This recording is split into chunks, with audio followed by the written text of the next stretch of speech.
wanted to go over a little bit of nutrition with you, kind of give you an idea of where our head's at when it comes to nutrition game. In case you can't make it this Saturday at 10 a.m.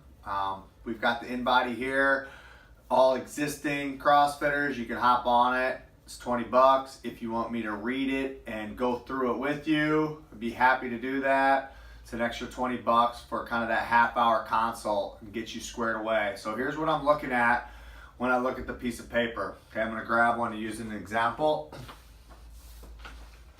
All right, so this thing is awesome because you guys know we've talked about what foods cause inflammation. We've talked about paleo. We've talked about eating carbohydrates before and after workouts. There's a lot of different ways to skin the cat, okay? We know what quality food is. Most of us do. We know that if you're eating real food, if you're eating a food from the earth, if you're eating animals that are feeding off the earth and eating the things that God intended them to eat, that they're gonna have a better fat profile. They're not gonna have the antibiotics. They're not gonna have the hormones and stuff like that that could really alter, the quality of the food.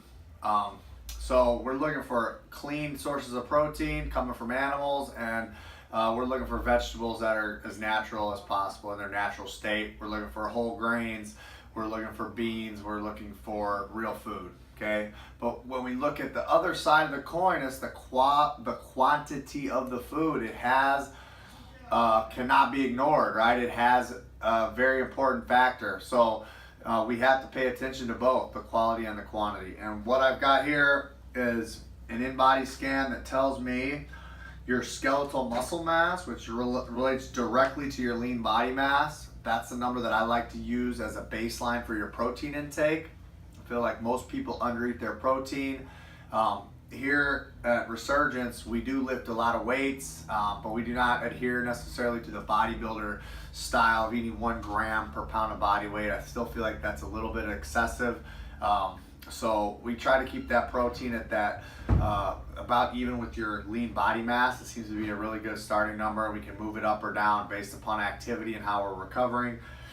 And then the other number that we really like on our machine is the basal metabolic rate, right? That's your resting metabolic rate. That's the number of calories that you need to support your body's functioning, your respiratory function, your heart function, your brain function, if you weren't to do anything, right? Just to sit on the couch all day, okay? So what I like to do is take that number and I like to add 200 calories to it. That's gonna be our baseline number. That's our walking around number. And then we're gonna use that to build kind of our plan that we should be hitting every day as our minimum. Okay, this way, we're not factoring in our activity at the gym. We're not saying that we do all this stuff. We've got a nice low base that we should be hitting to make sure that we're eating enough to support the muscle we have.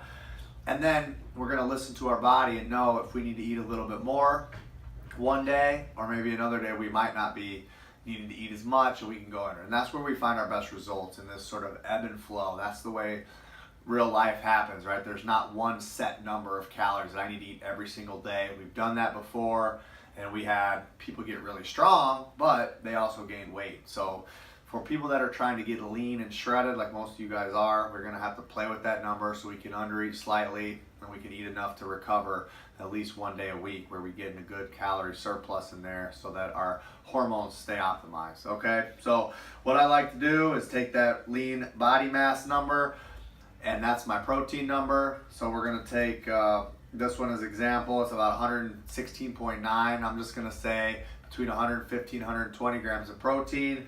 Each gram of protein has 4 calories in it, so we're gonna multiply it out. That gives us like 480, so we could just say 500.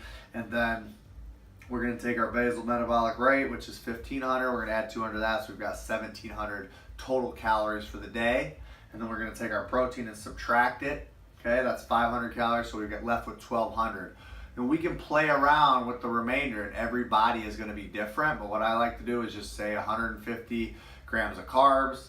For a female, it's between 100 to 150. You could use 125, whatever, but let's just say 100. That gives me 400 calories. Each gram of carbohydrate has 4 calories.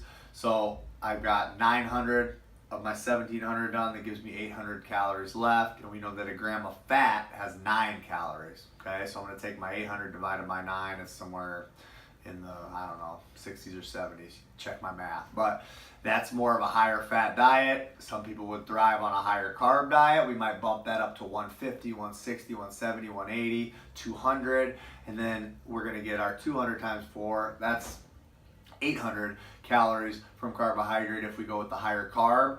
So it leaves us much less calories to consume from fat. So I just have to adjust my fat down. So now maybe I'm in 40 calories for fat, right? That's like around 400, 360 to 400 calories coming from fat.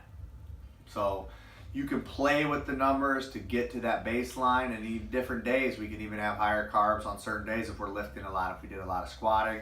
But that's kind of what I'm thinking about in my brain as I'm building that baseline. And then the game of it is checks and balances, tweak and adjust, course correct. So that's what I really like about it. This is a journey we're on. It's not a one size fits all, but I can get this base template and get you feeling good. And in the next video, I'll talk about kind of there's 3 things that are going to happen.